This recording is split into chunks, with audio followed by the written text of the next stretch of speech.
con contracciones uterinas, o sea, es un dolor que usted va a tener en barriga. Se le va a endurar la barriga y usted va a controlar cuántas veces se le endura en 10 minutos y va a controlar el tiempo que dura cada endurecimiento, o sea, cada contracción, para que nos entienda, ¿no? Si usted ve que su barriga se le endura 3 veces en 10 minutos, usted se viene inmediatamente a un centro hospitalario, porque probablemente esté iniciándose el trabajo de parto. O sea, tenemos que orientar y explicarle bien a la señora. 2. Sangrado. ¿Será que es normal que una paciente gestante sangre? No, ¿ves? Y en la parte obstétrica tenemos las hemorragias obstétricas, tenemos las hemorragias de la primera mitad del embarazo y las hemorragias de la segunda mitad del embarazo. ¿Cuáles son estas? De la primera mitad del embarazo nos referimos desde que se inicia la gestación hasta las 20 semanas de gestación. Y las hemorragias de la segunda mitad del embarazo desde las 20 hasta las 40 semanas de gestación. ¿Cuáles son estas? Las de la primera mitad del embarazo. ¿Qué hemorragias pueden existir antes de las 20 semanas? Soledad de implantación. Menstruación. Aborto. ¿Qué es el aborto? Eliminación del feto. ¿Qué es el aborto?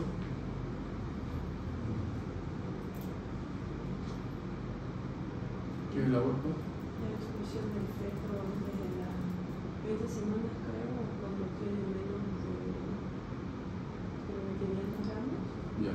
Es la pérdida, ¿ya? O la expulsión de un producto menor a 22 semanas y con un peso igual o menor a 500 gramos. Entonces eso es un aborto. Desde las 22 semanas hacia adelante ya no es aborto, ya va a ser un parto, que vamos a ver después qué tipo de parto. Parto inmaduro, prematuro precoz, todas esas cosas. ¿Ya? Entonces el aborto. Una señora que inicia su control prenatal está con 15 semanas de gestación, de un momento a otro comienza con dolor y comienza con sangrado. Entonces eso puede ser una amenaza de un aborto. O puede ser un aborto en curso. Cuando va al médico, ya el médico le examina, ya hay borramiento, hay dilatación y ya el saco gestacional está queriéndose salir, es un aborto en curso. O cuando comienza a sangrar, dolor, el médico lo examina y ya el saco gestacional está en el canal vaginal. Es un aborto incompleto. Esa es una de las primeras hemorragias de la primera mitad del embarazo. Otro. El embarazo ectópico. ¿Qué será el embarazo ectópico, Mario? Sí, embarazo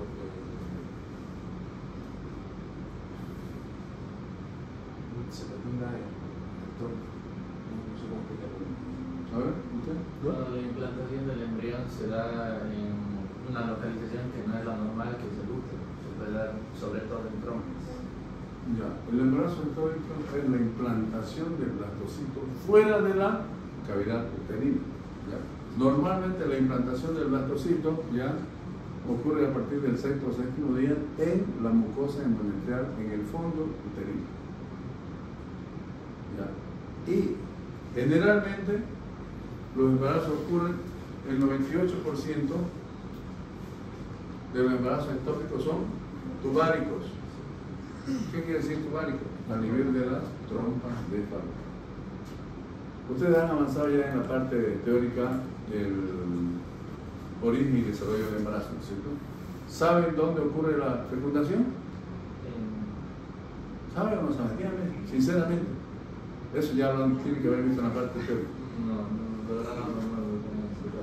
A ver, les voy a explicar que no debería darle eso.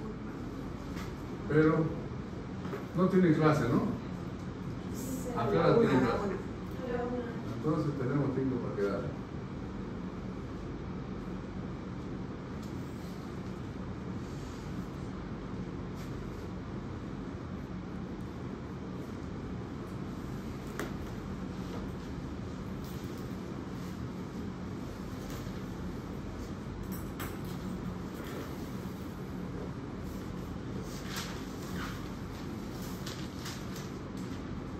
la mujer ovula cada 28 días o cada 30 días, dependiendo del ciclo menstrual, ¿cierto?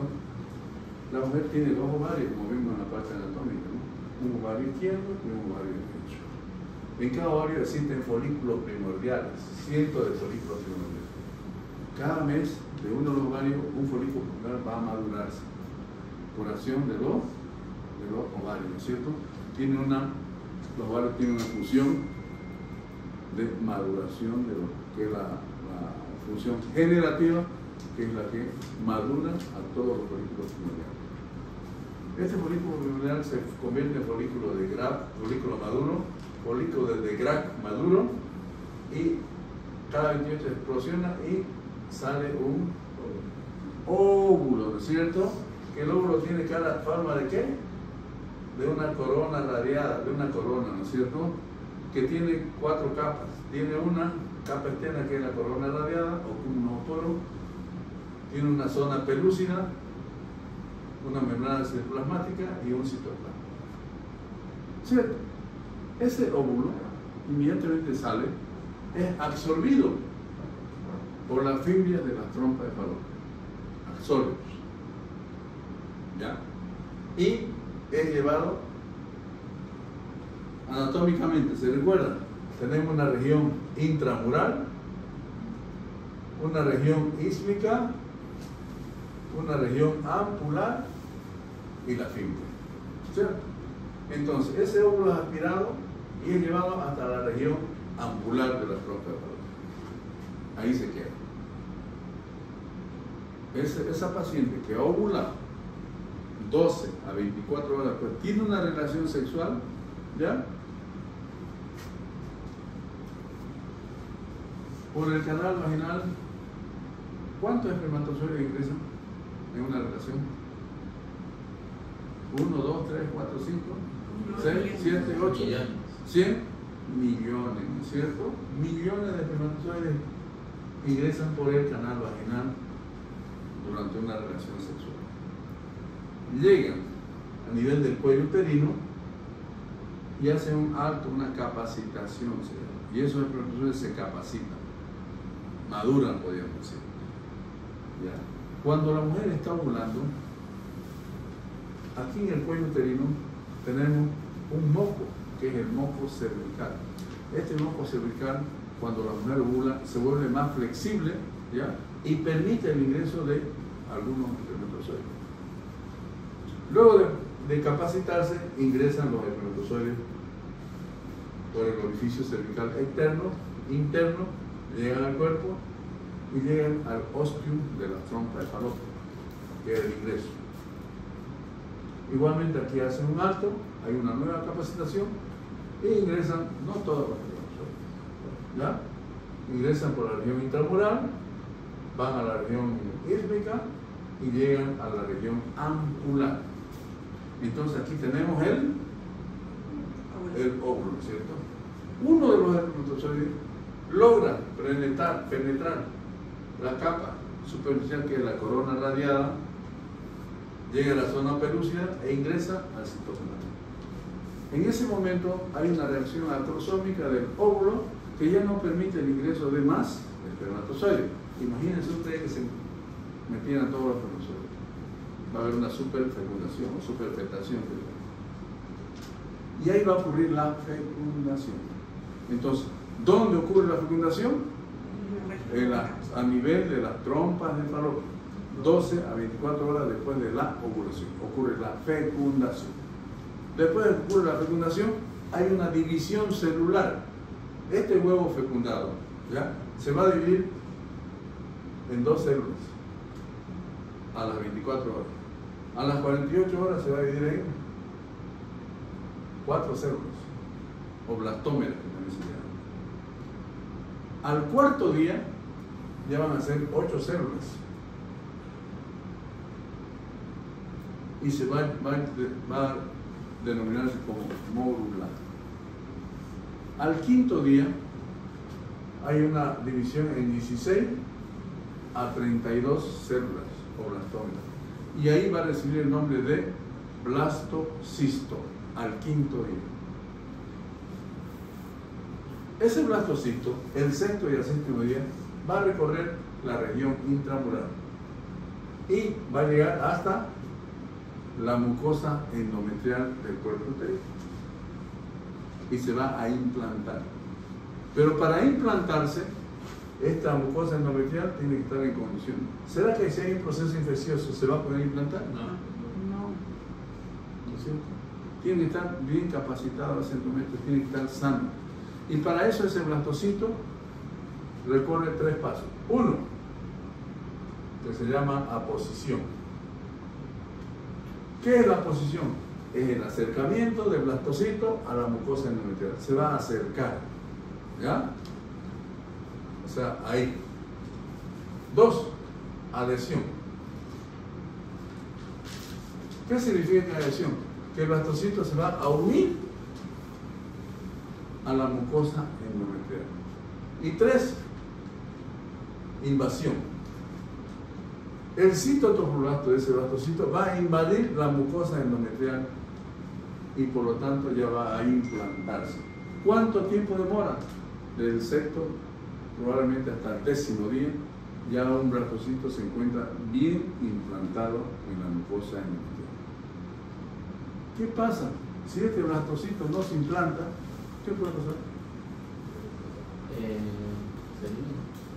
Se elimina, no cae. ¿Ya? Cae y nosotros vamos, bueno, nosotros no, nadie, porque la paciente no sabía que había fecundado. Es lo que se llaman abortos subclínicos, que ni ella ni el médico sabían que tuvo un aborto subclínico. ¿Por qué? Porque no hubo la implantación. O ese blastocito, ¿ya? Puede ser que se implante a nivel de cuello uterino y va a darnos lugar a lo que se llaman embarazos ectópicos cervicales. ¿Ok? Entonces, aquí ocurre la fecundación y luego ocurre al sexto o séptimo día ocurre la implantación. ¿Han llevado, no es cierto, eso en teoría? ¿O no han llevado? Ahora con la obstetricia. No, pues ya debí llegar así al segundo tema eso. No. No, pero en embriología sí nos explicaron.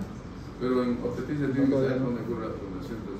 Vale, ya, entonces, luego que ha ocurrido la implantación, va a comenzar la placentación, o sea, la formación de la placenta. ¿Ya? ¿Y qué es la placenta? ¿Qué han aprendido de la placenta? La placenta tiene funciones principales. Tiene 3 funciones principales. Una, nutrición. El feto se nutre por la placenta. ¿Ya?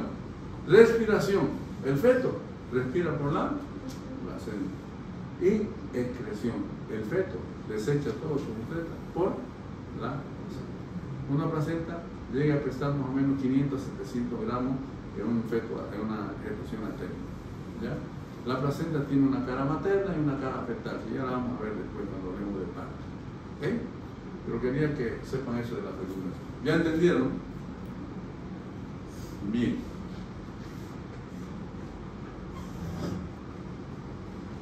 El ectópico. Cuando existe un proceso infeccioso, ¿ya? Las principales causales de embarazo ectópico son las infecciones, sobre todo infecciones por relaciones sexuales. La principal es la gonorrea. Otra infección puede ser clamidias. ¿Ya? ¿Qué pasa?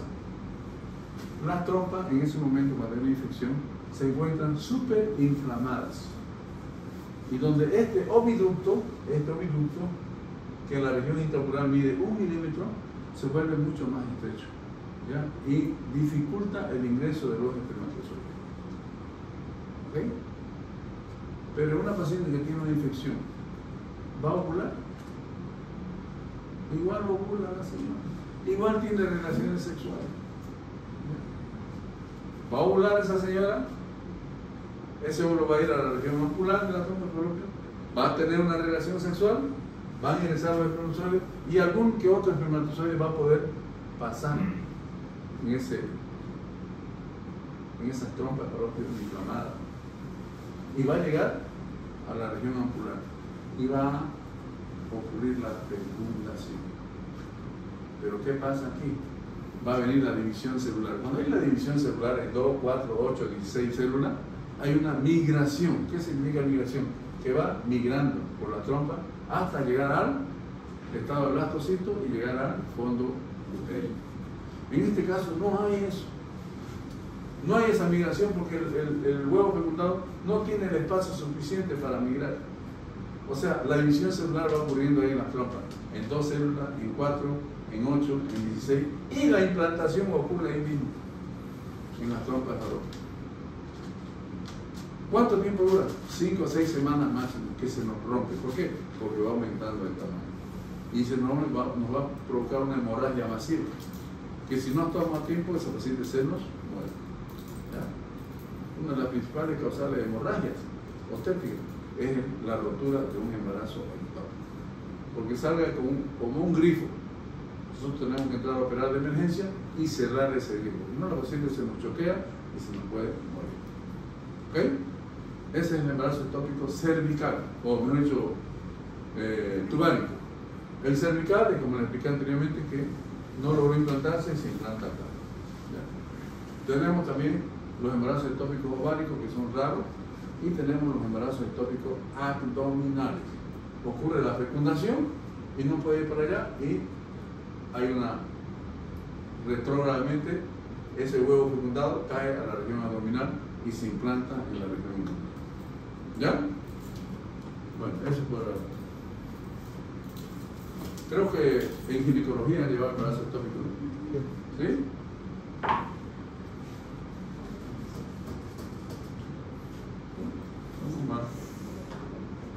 Vamos mal. Parece que agarramos el marcador errado. Bueno, sigamos. ¿Dónde estamos? Con alcohol se puede ver. Estábamos en embarazo ectópico. Bueno, entonces, una hemorragia de la primera mitad del embarazo es el embarazo ectópico, el aborto. Luego tenemos la mola hidatiforme. A ver, ustedes han llevado ginecología. ¿Qué es la mola hidatiforme? ¿Por qué han llevado? ¿Ah?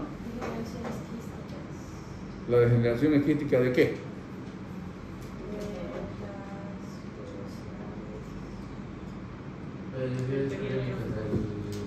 Degeneración hidrótica de las velocidades coreales de la placenta. Esa es la mola hidatiforme. ¿Cierto?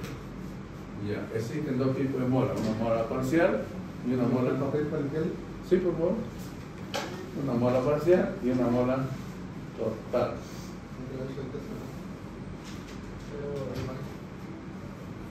¿Cierto? ¿Qué es lo característico de la mola hidatiforme? ¿Cómo nos damos cuenta nosotros clínicamente? ¿Cuál es la diferencia de un embarazo normal a un aumento exagerado del tamaño del útero? No va en relación con la edad gestacional, ¿no es cierto? La mola hidatiforme siempre tiende a crecer más que un embarazo normal, ¿cierto? ¿Ya? Ahora, clínicamente nos damos cuenta que es una mola hidatiforme cuando vemos la calidad del sangrado. ¿Qué es lo característico del sangrado? El sangrado puede ser un periodo con la eliminación de las pequeñas vesículas. Exactamente, las vesículas, ¿cierto? Y que cuando se nos ha atendido a tiempo, esa paciente puede sangrar abundantemente y puede llegar a choquearse la paciente. Bien, muy bien. Ya después del diagnóstico muchas veces no se hace ecográficamente, la paciente va a hacer un control prenatal, le hace una ecografía y ven las imágenes en racimo de uva, tormenta de nieve, todas esas cosas, y se diagnostica también ecográficamente, ¿no es cierto? Entonces, esas serían las hemorragias de la primera mitad del embarazo. ¿Y cuál será la hemorragia de la segunda mitad del embarazo?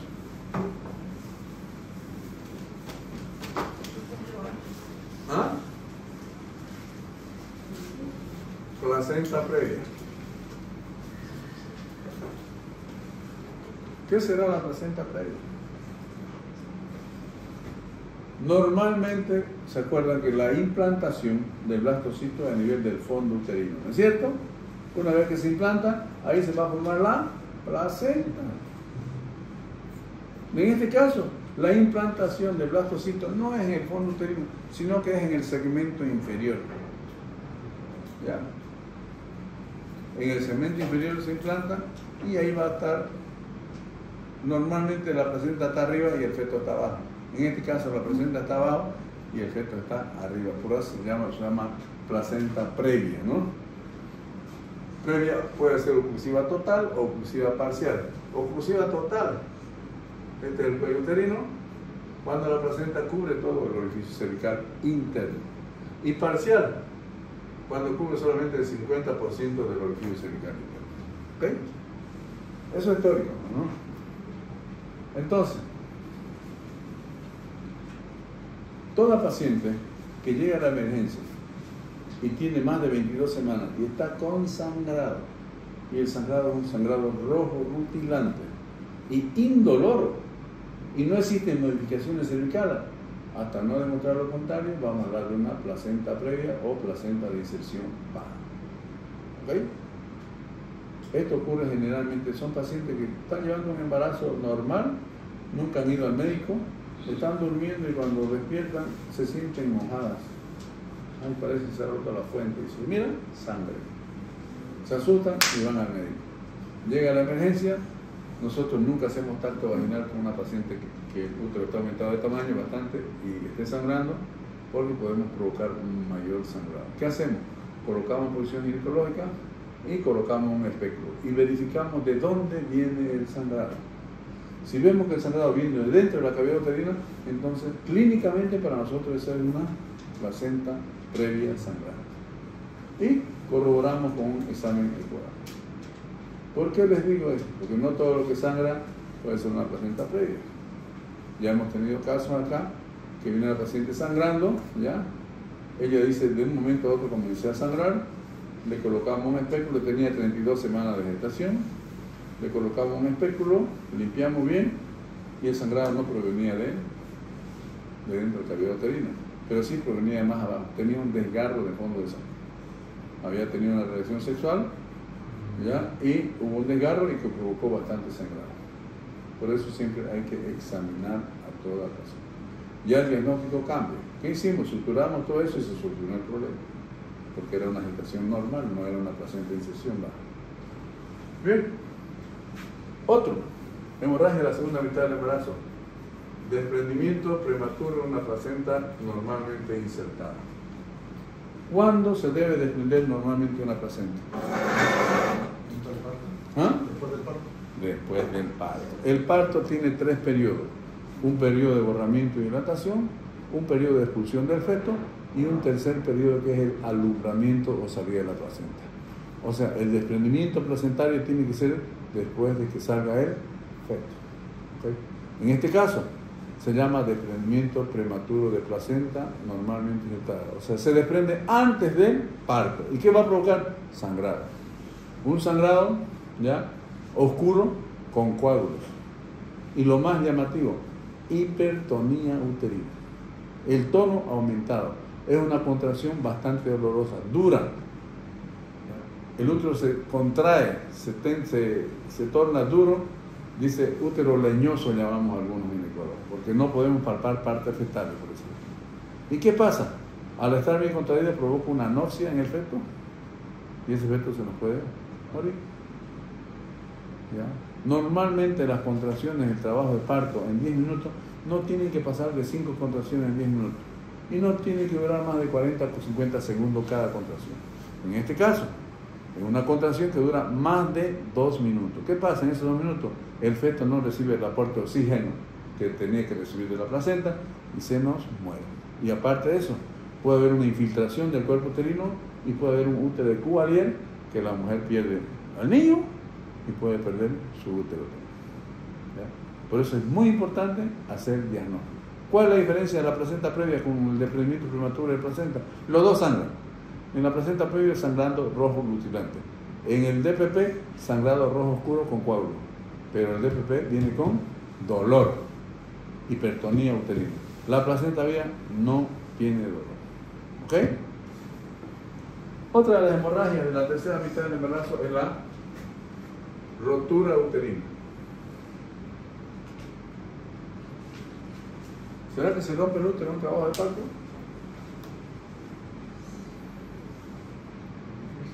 Se rompe, ¿ya? Muchas veces esa primigenia que no sale, le hacen los cristales y le rompen el útero. Y provoca una hemorragia masiva, y se nos muere el feto y puede morirse hasta la mujer, ¿no? En aquella paciente que tiene 2 o 3 cesáreas anteriores, entra en trabajo de parto, hasta que muchas veces llega al centro hospitalario, ¿ya? Cuando nosotros lo tratamos, la paciente está choqueándose, hacemos una palpación y palpamos partes fetales porque el útero se ha roto y el feto ha salido a la cavidad. Tenemos que entrar de emergencia porque la paciente se está choqueando y se nos puede morir la paciente. Ya el feto se murió, pero la paciente no puede. Y va a perder el feto y va a perder el útero probablemente. O sea, tenemos que orientar bien a nuestro paciente cuando estamos haciendo un buen control prenatal. ¿Ok? Eso en cuanto a las hemorragias obstétricas. Después tenemos las hemorragias postparto, después del parto, que vamos a ver un tema después de que habemos parto. Bien. Esa es una de las causales, ¿no es cierto? Hemos hablado de dolor, hemos hablado de hemorragia. Otro. Cefalea. ¿Será que es normal que a una paciente le duela su cabeza? No. Muchas veces llega el doctor, no aguanta el dolor de cabeza. Me da vuelta la cabeza. Tomamos la presión, esa presión está 170, 120. Hipertensión arterial exageradísima. Y tenemos una hipertensión gestacional, tenemos una hipertensión crónica, tenemos una preeclampsia sin criterios de severidad, tenemos una preeclampsia con criterios de severidad y tenemos las complicaciones que es la eclampsia y el síndrome de Hero por la presión alta. ¿Cierto? Entonces toda paciente gestante que le duele su cabecita tiene que ir a un centro hospitalario para que le midamos la presión y hagamos diagnóstico. ¿Ok?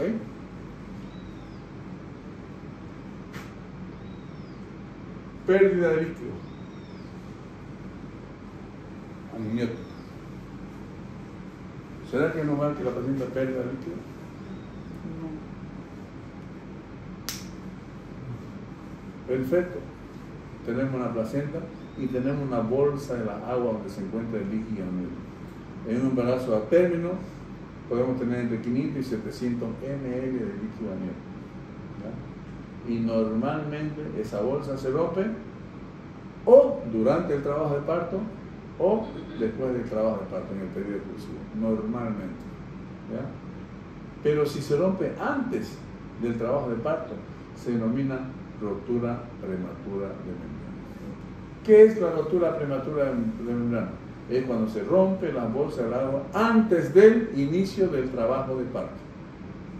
Porque si se rompe en el trabajo de parto, ya no es rotura prematura, es rotura precoz. Puede romperse cuando la dilatación esté completa, rotura oportuna. O puede romperse en el periodo exclusivo, rotura tardía. ¿Ya? Pero prematura es antes del inicio del trabajo de parto. Se rompe un examen especular y vemos que no existen modificaciones cervicales, no hay borramiento, no hay dilatación, es rotura prematura. Y no hay contracciones, es rotura prematura. ¿Ok? Que es muy común. Dice, se me rompió la fuente, dice, no hay mucha gente así. Y es porque se rompió la bolsa del agua, que es una emergencia y tiene que ir a un centro hospitalario. Otro, y muy importante, los movimientos fetales. Normalmente toda mujer gestante comienza a percibir los movimientos fetales a partir de la semana 18 a 20 semanas. Ellas perciben como unas pataditas en el abdomen. Y eso se hace común y todos los días se mueve. Es normal para ellos. Ahora, es anormal cuando no se mueve. Por eso decimos, su niño se va a mover todos los días, su feto. Y usted tiene que anotar las horas que se mueve, entonces controlarlos. Porque no es normal que no se mueva. Entonces, si no se mueve y la gente no asiste al centro hospitalario, uno le dice, hace 2 días o 3 días que no siento que se mueva. Colocamos el Doppler, no escuchamos latidos cardiofetales, colocamos el ecógrafo y no hay fetocardia. Un diagnóstico, óbito fetal intraútero. Es muy importante que nosotros recomendemos a nuestra paciente cuando estamos haciendo el control prenatal que asistan a un centro hospitalario cuando sientan esta síndrome. Después cuando hayan náuseas, aborto, fiebre. Fiebre puede ser por una infección urinaria, o alta o baja, ¿ya? Que es muy complicado, porque las infecciones urinarias, ¿ya?, son las principales causales de rotura prematura de membrana, principales causales de trabajo de parto prematuro. ¿Okay? Bien. Entonces, ahí vamos a colocar por qué estamos internando a la paciente. El motivo de la internación. Abajo dice historia de la enfermedad actual. Aquí es un relato que nosotros hacemos. La paciente le dice: doctor, yo comencé a perder líquido anoche, a tal hora, y lo que perdí era poco, pero mientras fueron avanzando las horas, comenzó a aumentar más la pérdida de líquido. Pero señora, si eso ha sido anoche, ¿por qué usted recién viene ahora a mediodía? Es que no podía, ¿quién me trae? ¿Por qué es importante? Teóricamente, después de 6 horas de una rotura prematura de membrana, puede haber un proceso infeccioso, porque no hay una barrera que impida la entrada de gérmenes externos hacia adentro, ¿cierto? Doctor, la cabeza me dolía mucho, me comenzó un dolor leve, pero no le di mucha importancia, y desde ayer, anteayer, ¿y por qué viene recién ahora? Porque recién me dolió más. O sea, ¿cuántos días le comenzó? Puede ser que cuando le comenzó estaba con una preeclampsia sin criterios de severidad. 2 días después ya estaba con una preeclampsia con criterios de severidad. Y poco más, y la paciente convulsiona. ¿Okay? Por eso la orientación es muy importante. Antecedentes patológicos. Se refiere a todas las patologías que tuvo la señora.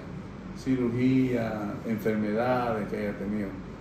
¿Cierto? Es muy importante eso, porque nos dice la señora: yo soy hipertensa, doctor. Crónica. Ya sabemos que es una hipertensa crónica, y es facilísimo, pues esa hipertensión crónica se nos complica con una preeclampsia sobreagregada. ¿Ves? O soy diabético. Controlar más ese embarazo, porque los embarazos en mujeres diabéticas son embarazos de alto riesgo. Porque puede haber una macrocefalia, macrosómico, me han dicho, puede haber óbito fetal intrauterino, porque es una paciente que no es controlada. Hay diabéticos que son bien organizados, cumplen con todo lo que se le dice, pero hay otros que son totalmente desorganizados, no cumplen con la medicación, son totalmente desorganizados. Y en eso se les va a complicar el embarazo.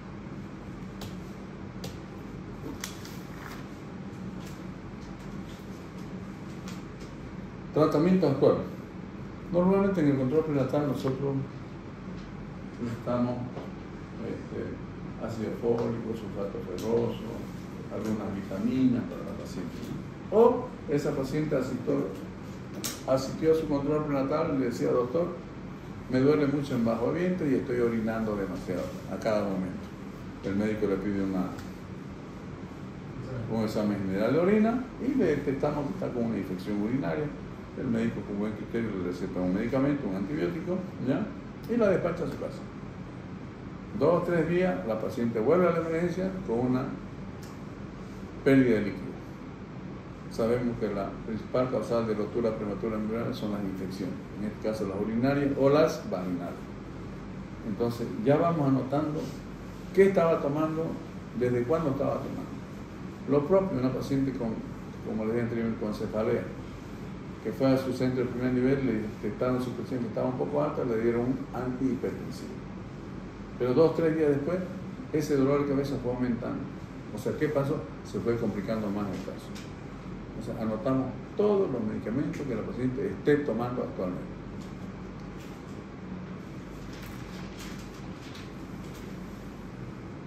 Antecedentes personales, alimenticio, dietético, crecimiento, higiénico, eso ya es lo mismo que las otras historias clínicas.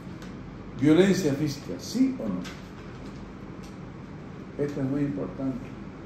Preguntarle a la paciente: señora, ¿usted sufre de violencia? ¿Le han pegado algo? Aquí tenemos una patología que es muy importante, que es común, que es el desprendimiento prematuro en la placenta normalmente insertada. Las causales principales son los trastornos hipertensivos del embarazo y trauma. Llega la paciente sangrando, con una hipertonía uterina. ¿Qué pasó, señora? Me caí. Diagnosticamos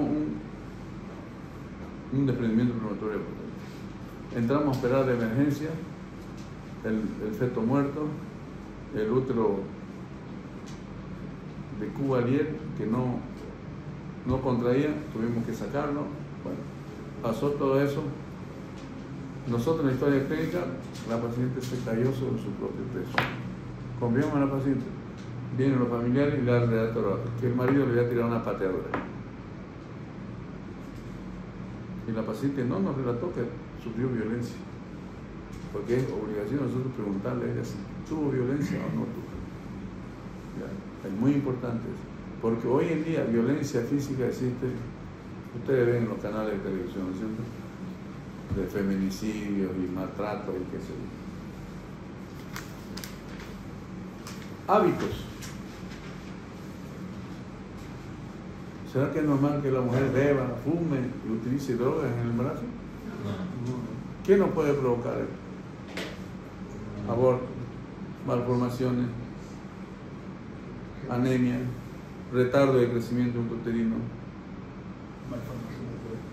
pequeños para la edad gestacional, ¿sí? Y después nos reclaman a nosotros que somos los culpables, que su niño nació y no sabemos nada. Y eso hay que anotarlo. Si bebió y fumó y utilizó droga en el primer trimestre, en el segundo trimestre, en el tercer trimestre, ¿sí o no? Antecedentes socioeconómicos, igual lo mismo, es lo mismo que en todo esto. Antecedentes familiares, vemos que enfermedades tienen los familiares más cercanos, padre y madre de la esposa y padre y madre del esposo, ¿no? Por ejemplo, si el papá y la mamá de la paciente son chagásicos, la niña o la señora será chagásica con seguridad, ¿no es cierto? Porque vivían en la misma casa, en el mismo ambiente.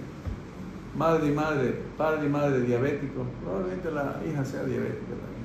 Padre y madre hipertensos, probablemente la hija, todos obesos, la hija gordita, probablemente sea hipertensa. ¿Sí? Es muy importante los antecedentes familiares. Para las mujeres, menarquia, ¿qué será la menarquia? La primera menstruación. Fecha de última menstruación. Cuando hablamos de la fecha de última menstruación, nos referimos al primer día del último periodo menstrual. ¿Ya? Por ejemplo, supongamos que a la paciente le bajó el 10 de agosto de 2025. ¿Cuándo va a ser su fecha de última menstruación? 10 de agosto de 2025. Porque con eso nos vamos a guiar para sacar la fecha probable que vamos a ver en la próxima clase. Las reglas para sacar la fecha probable del parto. Refiere la causa que motivó la cesárea o aborto. Cesárea, hay indicaciones obstétricas. ¿Qué es una indicación obstétrica? Un sufrimiento fetal. Cesárea, pacientes con cesáreas previas, 2 o más cesáreas previas. Presentaciones anómalas. Situaciones, ¿ya? Una situación transversa. ¿Saben que es una situación transversa, no? ¿Han visto, no es cierto? En el móvil fetal hay un tema que se llama, habla de las presentaciones, hablan de la actitud, situación, presentación. Han avanzado eso, ¿no es cierto? ¿Ya? Una situación transversa es motivo de una cesárea. Una situación oblicua, motivo de una cesárea. Pero hoy en día la mayoría de las cesáreas son a pedido. Usted cuando se embaraza con seguridad, su médico le dice, no, que vamos a la clínica y la va a operar. Esas son cesáreas a pedido, sin ninguna indicación obstétrica. Y usted tenemos que tomar aquí. Doctor, yo quiero que me opere, porque la primera vez me operaron. ¿Por qué la operaron? No, aquí yo no quería tener parto normal. Ya su paciente ya está en trabajo de parto, con 6 centímetros de dilatación, no hay necesidad de operar. Con seguridad que va a tener un parto normal sin problema. Y así sucede. ¿Ya? Por eso es muy importante la indicación por qué se operó esa paciente. Como le digo, últimamente la mayoría de las pacientes, tenemos más del 50% de cesáreas en el país, pero la mayoría son a pedido, por solicitud de las pacientes. Bien, vámonos al examen físico, la otra hoja. Estado general dice, bueno, regular, malo. Si una paciente le llega a ustedes a la emergencia en trabajo de parto, con 4 contracciones en 10 minutos, 5 centímetros de dilatación, signos vitales normales, laboratorios que le solicitamos a la hora nos entregan todo es normal. El estado general, hacemos un diagnóstico de trabajo de parto. El estado general de esa paciente será bueno, regular o malo. Bueno, está bienísimo. Pero, si a esa misma paciente los exámenes laboratoriales no vienen con una hemoglobina de 7, para nosotros es una paciente anémica, y anémica en trabajo de parto es peligroso. El estado general va a ser regular. Pero ¿qué pasa si esta misma paciente tuvo su parto en un centro de primer nivel y después comenzó con un sangrado, una atonía uterina, y como no podían tener los implementos, nos las despacharon? A nosotros nos llega sangrando, nos llega con una presión arterial sistólica de 70, una diastólica de 40, una frecuencia cardíaca de 130 latidos por minuto, una frecuencia respiratoria de 30 por minuto. El estado general también será bueno, regular o malo. Malísimo, se nos está muriendo la paciente. Por eso la importancia de colocar aquí, no le van a colocar a esa paciente última que llegó el estado general bueno. Le van a decir en la auditoría, ¿cómo si llegó bueno se murió a la hora que llegó? Absurdo, ¿no? Posición, actitud, ¿cómo nos llega a la paciente? Signo vital. Es muy importante que tomemos los signos vitales a todas las pacientes. ¿Cuánto es la presión arterial normal? 120-80. ¿Cuándo decimos que hay hipertensión? Cuando la paciente es igual o mayor a 140 la sistólica, igual o mayor a 90 la diastólica, ¿no es cierto? Hay nuevas clasificaciones de hipertensión. Normal se dice que es de hasta 139 la sistólica y hasta 89 la diastólica, pero ahí hay pre-hipertensión también, ¿no es cierto? Los cardiólogos hacen todas esas clasificaciones. Entonces tenemos que tomar la presión arterial a todas las pacientes. La frecuencia cardíaca, ¿cuánto es lo normal, Vargas? ¿Ah? Frecuencia cardíaca. Frecuencia cardíaca. ¿Cuánto es? ¿Cuánto? 98. ¿Cuánto es la frecuencia cardíaca normal? ¿Cuánto es la frecuencia? ¿Ah? 60-90. 60 a 100 latidos por minuto está dentro de los parámetros normales. Arriba de 100 decimos que es una taquicardia. Abajo de 60 decimos que es una bradicardia. ¿Y se han tomado ustedes la frecuencia cardíaca alguna vez? ¿A cuánto han llegado? No han llegado ni a 70, 80, no llegan a más. O sea, ya estamos hablando de 90, 95, 100. Ya tenemos que pensar que algo está pasando. Pero, teóricamente, está dentro de los parámetros normales. ¿Okay? Una paciente que tiene una frecuencia cardíaca menor a 60, también tenemos que ponernos a pensar, ¿no es cierto? Una paciente bradicárdica, ¿ya? Generalmente, ¿en qué patología vemos la bradicardia? En el Chagas, ¿no es cierto? Paciente chagásica tiene una bradicardia, porque el Chagas es una enfermedad que ataca al corazón y ataca al sistema digestivo también, ¿no es cierto? Bien. La frecuencia respiratoria, ¿cuánto es lo normal? ¿Ah? Hasta 20 o 24. ¿Ya? 14 a 20, ¿cierto? ¿Se han tomado la frecuencia respiratoria ustedes? No va a llegar ni a 15, con seguridad. La temperatura, ¿cuánto es lo normal? 36, 36 y 37. ¿Ya? Y si está arriba de 37.5, ¿qué va a ser? Fiebre, ¿sí? Con nosotros, con los signos vitales, hacemos diagnósticos jóvenes. A ver, una paciente que le llegue con un antecedente de que estaba embarazada y por ahí le hicieron un legradito en un centro hospitalar X, ¿ya? Y al tercer, cuarto día comienza a sentirse mal, llama a su amiga y la amiga, al verla en ese estado, la trae al hospital. La paciente nos llega con antecedente de haber tenido fiebre durante 3 días, taquicárdica, 140 latidos por minuto, hipotensa, 60-40, taquineica, 30 respiraciones. Y aparte, una secreción purulenta por el canal vaginal. Con los signos vitales, para nosotros es un shock seco. Una paciente que ya se nos va a morir. Solamente los signos vitales y lo que estamos viendo y los antecedentes. Con los signos vitales se hace diagnóstico. Una paciente que se provocó un aborto y comenzó a sangrar, va a la emergencia, nos llega igual hipotensa, taquicardia, pálida, hipotérmica, con sangrado transmural. Nos tiene que hacer un shock hipovolémico. Ya está esa paciente, está con la triada de la muerte, una paciente que en un momento u otro se nos muere. Si no estamos a tiempo y no tenemos los medios suficientes para atenderlo. Para atender un shock hipovolémico, tenemos que tener capacidad resolutiva quirúrgicamente y capacidad hematológicamente. Tenemos que tener mínimamente una unidad transfusional donde tengamos glóbulos rojos, plaquetas, plasma fresco congelado, tengamos crío precipitado, porque ya hay trastornos de la coagulación. Si no, se muere. Por eso se muere la gente aquí en todas partes. Las hemorragias matan. ¿Ya?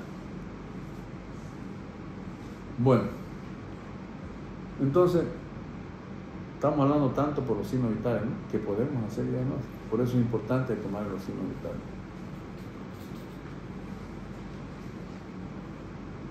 En el examen físico vemos la cabeza, tenemos que ver el cráneo, la implantación pilosa, si no hay anormalidad en el cuero cabelludo, la cara, la nariz, los ojos, la boca, la parte dental. Una parte embarazada es muy importante porque generalmente los embarazos provocan caries dentarias a toda la mujer. Y tenemos que revisar y mandarla al dentista para que le haga su tratamiento respectivo, ¿no? La garganta, agarrar un bajalengua, ver si no hay un proceso inflamatorio, un proceso infeccioso, una laringitis, una faringitis o una amigdalitis por ese tipo. ¿Ya?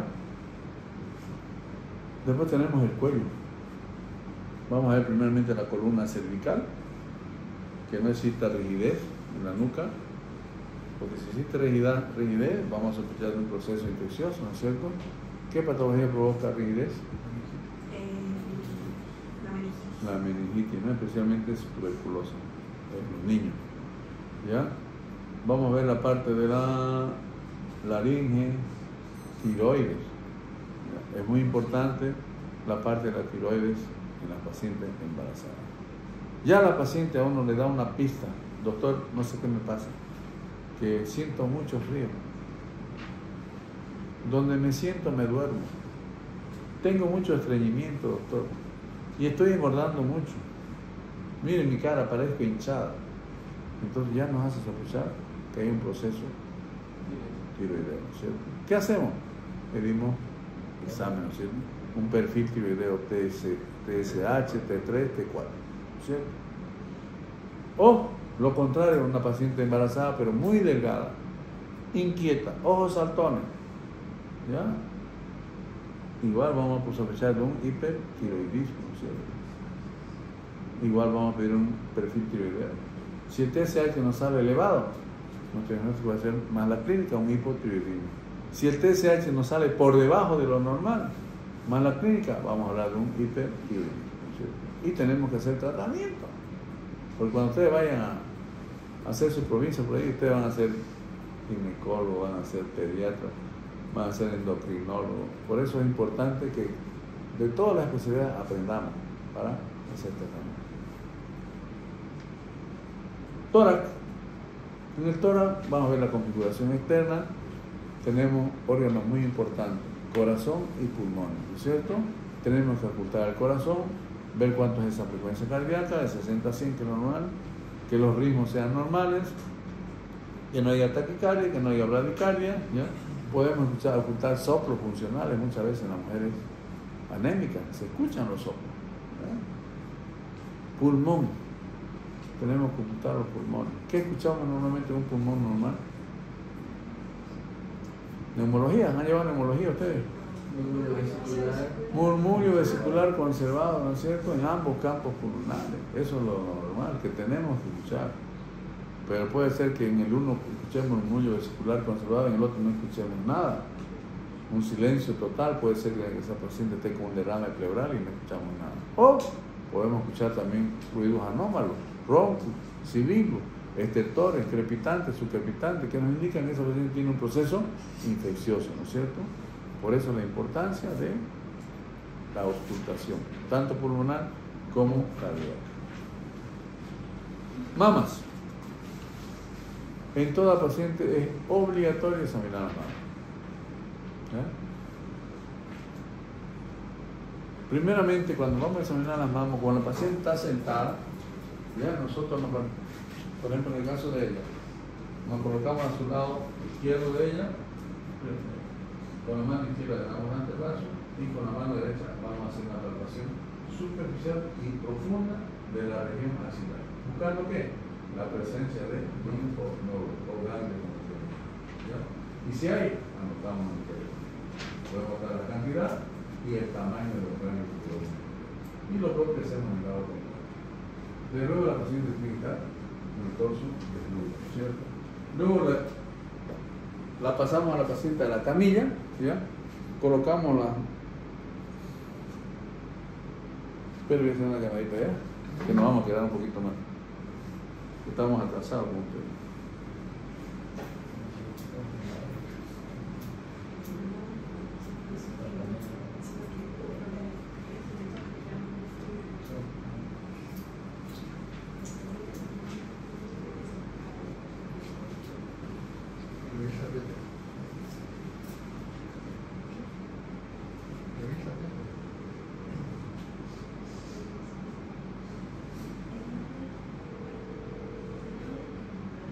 Mauro, ¿van a ir a traer?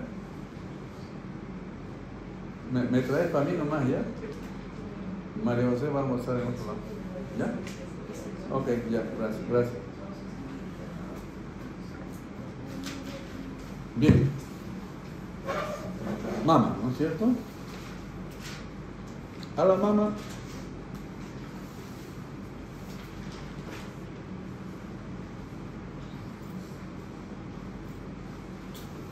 Tenemos mama derecha y mama izquierda, ¿no es cierto? La paciente está echada con las manos bajo la nuca y queda todas las mamas después. Nosotros tenemos que hacer una palpación superficial y una palpación profunda. ¿Ya? ¿Qué vamos a buscar? La presencia de una tumoración, nódulo, algo anormal. Pero para eso vamos a dividir a la mama en 4 cuadrantes. ¿Ya? Esta es la mama derecha. Esta parte superior se va a llamar cuadrante súpero externo derecho. Esta parte se va a llamar cuadrante súpero interno derecho. Esta parte aquí se va a llamar cuadrante ínfero externo derecho. Y este va a ser el cuadrante ínfero interno derecho. ¿Ok? Y lo propio en la mama izquierda. ¿Ya? Entonces, si nosotros encontramos alguna alteración, alguna anomalía, alguna tumoración en la mama, ¿ya? Vamos a colocar, por ejemplo, aquí. Encontramos un tumor de más o menos TU de más o menos 3 centímetros. ¿Qué forma tiene este tumor? Es de una forma regular, ¿no es cierto? Es redondito, regular. ¿Ya? Forma regular. Hay que ver si es móvil, si nosotros podemos movilizarlo. Móvil. ¿Ya? Y vamos a ver si hay adherencia de ese tumor a los músculos. ¿Qué músculos tenemos por acá? Pectoral mayor, pectoral menor, ¿no es cierto? Muchas veces hay que el tumor está adherido a la parte muscular. ¿Bien? Entonces vamos a sospechar que se trata de una tumoración benigna, un fibroadenoma o un quiste, ¿no es cierto? Para hacer el diagnóstico de fibroadenoma y un quiste, le vamos a pedir un examen ecográfico y nos va a decir si hay líquido dentro o no lo hay. ¿Ok? Pero ¿qué pasa si en vez de encontrar este tumorcito encontramos, vamos a ver en el cuadrante superinterno derecho, una tumoración dura de forma irregular. No podemos movilizar nosotros la tumoración. Y está adherido a planos profundos, a la parte muscular. Y aparte de eso, está provocando una retracción cutánea. ¿Qué quiere decir retracción cutánea? Un hundimiento a ese nivel, donde está ubicada esa tumoración. Entonces nos va a hacer pensar que puede tratarse de un tumor maligno. ¿Qué hacemos? Mandamos al mastólogo de la institución, él le va a pedir una mamografía y al ver esa tumoración le va a hacer una punción biopsia. Y después nos va a decir cómo el diagnóstico es un CA, tipo de CA, todas esas cosas. ¿Ya? Para que nosotros tomemos la conducta. En cuanto a la parte de la gestación, ¿cierto? Si es un embarazo inicial, 18, 19, 20 semanas, nosotros vamos con la paciente, le explicamos, hay la posibilidad de la interrupción legal del embarazo aquí en nuestro país. ¿Cuándo se solicita la interrupción legal del embarazo? 1. Cuando el embarazo es producto de una violación. 2. Cuando corre riesgo de vida a la madre. Y 3. Cuando existen malformaciones congénitas incompatibles con la vida. En ese caso, el aborto es permitido. En este caso, es permitido. Pero tiene que ser con el consentimiento de la paciente. Hay pacientes que no, yo sigo mi embarazo, no me importa el cáncer. Hay otras que sí aceptan. Ahora, si estamos en la segunda mitad del embarazo, generalmente nosotros le explicamos a la paciente y que siga su embarazo hasta que llegue a término, se termina el embarazo y recién se comienza el tratamiento del cáncer. ¿Okay? Pero todo procedimiento es bajo consentimiento informado. Nada podemos hacer nosotros si no existe consentimiento. Cuando vamos a operar a una paciente tenemos que explicarle, tenemos que tener su consentimiento de ella y si acepta bien. Si no acepta, no podemos hacer nada. Solamente nosotros podemos actuar voluntariamente, el equipo médico, cuando hay riesgo de vida de la paciente. ¿Ya? Si se está muriendo y tenemos que operar, la operamos. Pero en un caso de este, no. ¿Ok? Mama, ¿no? Abdomen. Cuando hablamos del abdomen, vamos a encontrar un abdomen bastante grande, voluminoso, ¿no? A expensas del útero grávido, ¿no es cierto? Vamos a ver si existen visceromegalias, la parte hepática. Vamos a ver si existen cicatrices por cesáreas anteriores, por cirugía vesícula, apéndice. Vamos a realizar las maniobras de Leopold. Ya vamos a avanzar las maniobras de Leopold, ¿ya? ¿Han visto ya la maniobra de Leopold? No, ¿no? Ya la leímos, pero no la todavía no la hemos visto. Bueno, ya después la vamos a ver conmigo. ¿Ya?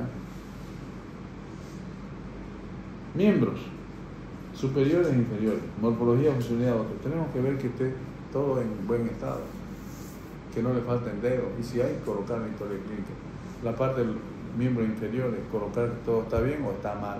Puede ser que le falte un miembro inferior a la paciente y ustedes le pongan sin particularidad, ahí están listos, ¿no? Conozco yo era estudiante de medicina y un médico interno estaba presentando su caso clínico a su profesor de medicina interna. Le explicó todo el abdomen, miembros sin particularidades. Así en particularidad, está aplazado. ¿Por qué, doctor, me está aplazado? Si da bien el examen. Le baja la F, a la paciente le faltaba una pierna. Y eso sin particularidad, no ve. O sea que el tipo no la examinó, dijo todo de memoria tal como estaba en la historia clínica él. Eso hay que examinar a la paciente y escribir lo que ve. No sin particularidad. Neurológico. En la parte neurológica vamos a ver cómo se encuentra, ¿no? La paciente si está orientada en tiempo y espacio. Si la paciente, ¿cómo se llama usted? Yo sé que ella está bien, porque me está respondiendo bien. Si está orientada en tiempo, le pregunto qué día es hoy, cuándo nació, ella me va a responder bien. Es una paciente que está orientada en tiempo y en espacio. Pero si comienza a esto, ya vamos a ver el famoso Glasgow, ¿no es cierto? Vamos a calificar el grado Glasgow de la paciente. Genitourinario. Aquí vamos a poner en práctica lo que aprendimos en la clase de anatomía.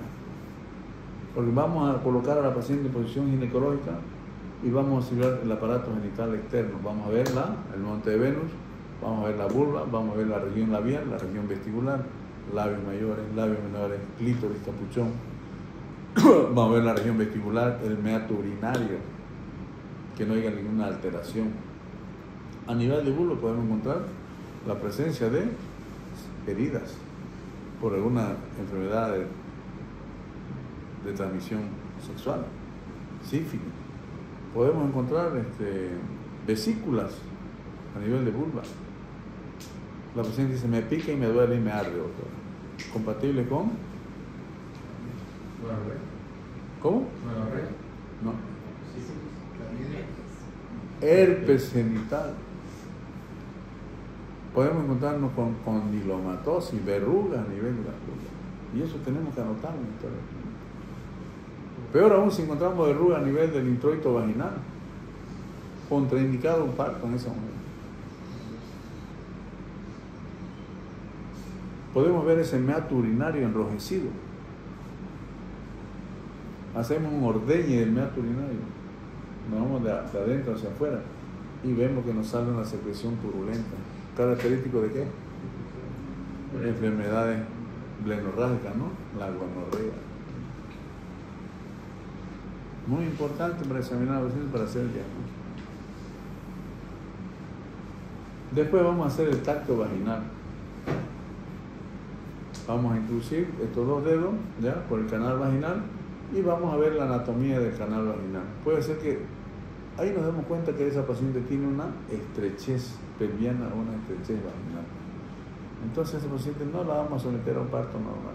Vemos que es un barrigón y vemos que tiene una estrechez vaginal o estrechez pelviana, contraindicamos el parto.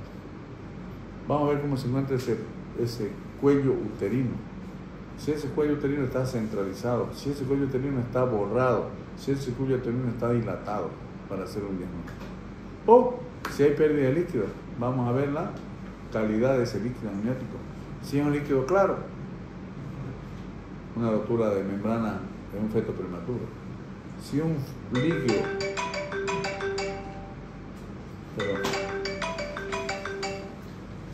hola.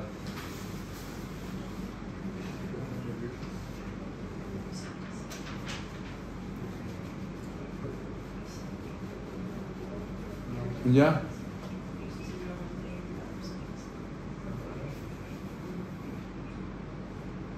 Ya.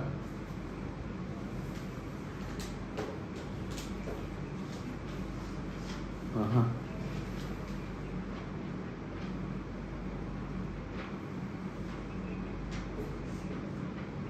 Ah, ya. Es que yo estoy en clases ahorita y no he visto el teléfono. Ya. Ya. Ya. Ok.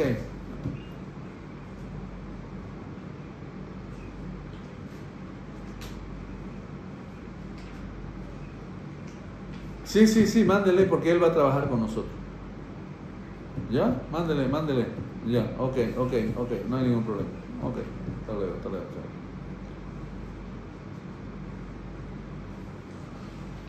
Bien, vamos a ver si hay borramiento y dilatación, ¿no? Vamos a ver ese líquido amniótico. Si es claro, probablemente es un feto prematuro. Si es con grumo, como leche entrecortada, es un feto atérmico.